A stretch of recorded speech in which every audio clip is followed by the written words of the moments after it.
So my name is Andy Ayash. I am a professional engineer in the Materials and Research Division of the DOT. And keeping along with the base theme, I was asked to do an update on some research we're doing internally on regarding the compaction specification for unbound material. So what are we talking about here? We wanted to research our current specification and our acceptance of unbound or granular materials. And when I say acceptance, I mean acceptance on a project, on a construction site. So currently, acceptance of granular bases call for the aggregate to be compact until there's no rutting or displacement that happens under roller operations. So for those of us that have done a lot of base inspecting, you know that sometimes that's hard to achieve. Sometimes within a generally good base, there can be soft spots. Sometimes a once acceptable base can become unacceptable due to a change in condition, due to a rain event or some other change of condition. Now, to assess these changing conditions, we do have current tests that we can use. We have things like the sand cone test. We have a rubber balloon test. Consultants can use nuclear gauges. These testing devices test material compaction. But as we just learned from Amy's presentation, a fundamental property of granular bases is stiffness. Now, compaction is one element of stiffness, but a well-compacted base doesn't necessarily mean that it's a stiff base. So we wanted to purchase some technology to directly measure this material stiffness. Now, this measurement, it's known as a resilient modulus.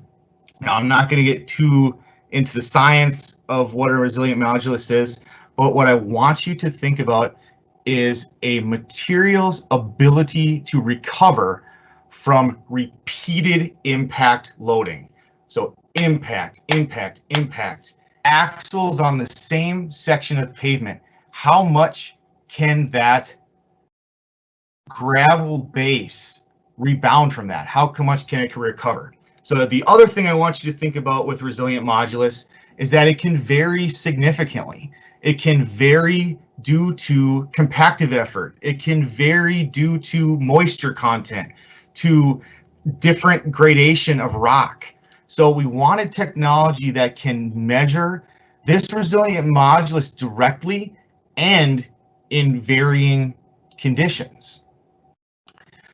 So these are the four pieces of technology that we purchased for this research project. The two on the left, the first, the Troxler E-gauge, is essentially a non-nuclear gauge, and the other, the Humboldt electrical density gauge, uses resistivity to make its resistivity of the soil to make its measurements. Now, these two pieces of equipment, they measure compaction and moisture percentage. So the other two pieces of equipment, the Humboldt lightweight deflectometer and the Clegg impact tester, these measure a modulus. So what have we done so far? So we all experienced last year because of delays in shipping, delays in manufacturing. We didn't get this stuff on as many sites as we wanted, but what we did do was some controlled testing in the Grand Forks district and at the M&R lab to check the functionality of the machines, to just see how they worked and how they can best be used on a site. But there is one real field test that we got to do that I want to highlight quickly.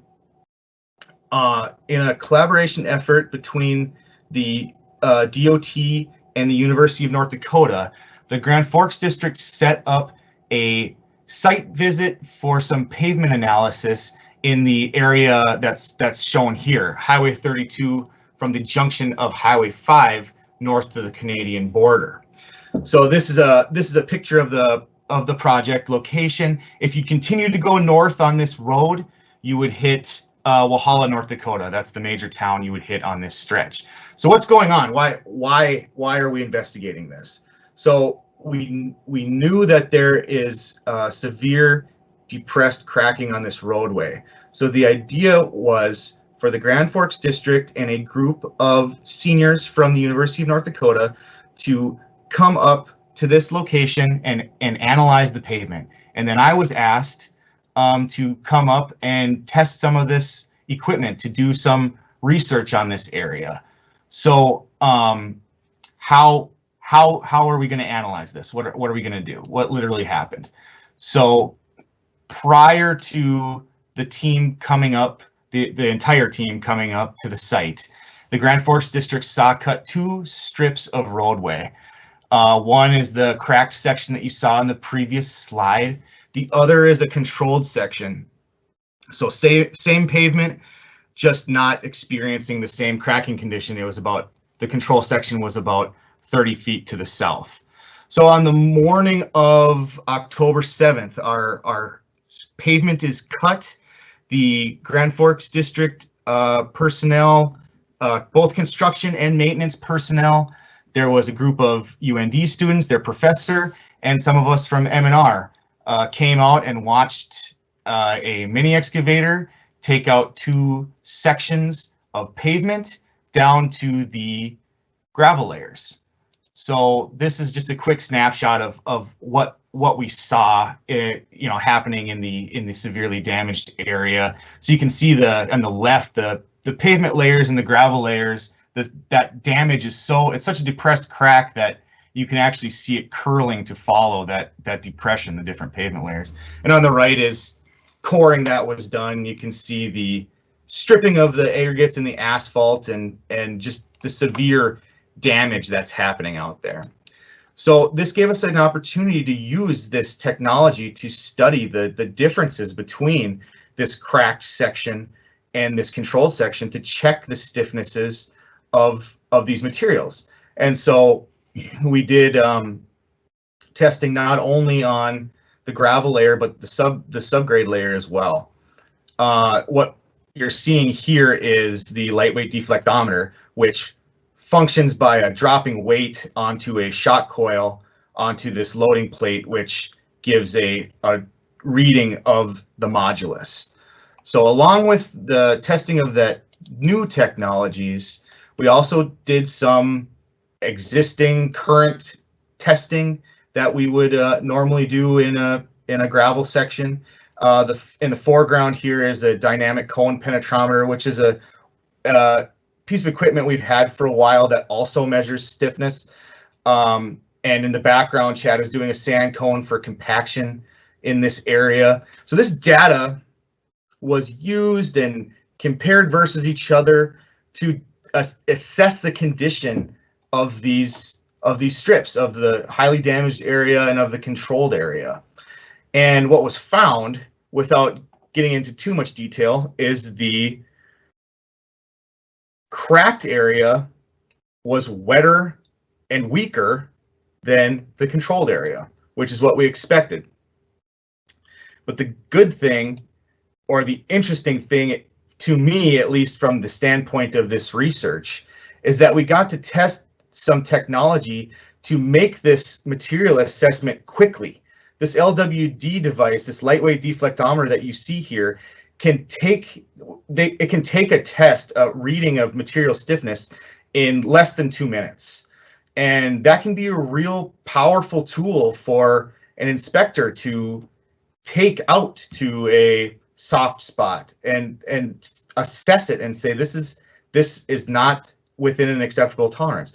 Or out after a project has been rained on or moisture conditions change, and test quickly whether the material is acceptable and within acceptable tolerance of stiffness. So moving forward, what we're doing this summer, we're going to focus on the LWD. We will continue work with the other pieces of machinery too. They will remain part of the the research project, but I want to say that we're going to focus on the LWD. As we speak, there is lab work happening at MNR to calibrate the LWD specifically to a proctor of material, to a specific gradation, to a specific material, to make the device as project specific and accurate as possible. And along with the lab work, we want to take this out on projects. So we've gotten reached out to from some districts with great projects that we plan to go and do some shadow testing on, and we're not using this for acceptance, but to do some side-by-side testing, some shadow projects. If you're from a district and if this sounds interesting, reach out to me. I would love to hear from you. And so lastly, this is a list of the people that were involved in the setting up of the site visit that I described. I actually borrowed this slide from Kurt Dunn, the Grand Forks materials coordinator, and I noticed that he didn't put his own name on this list, so it gives me a good opportunity to thank him directly. He was instrumental in the forward progress of this research. So thank you, Kurt. Thank you, everybody that was on this list. It was a really great opportunity to test this. Thank you all for listening. This is my information on the right, and I would love to hear from you. Thank you. Thanks, Andy. Does anybody have any questions? Do we have any questions out there?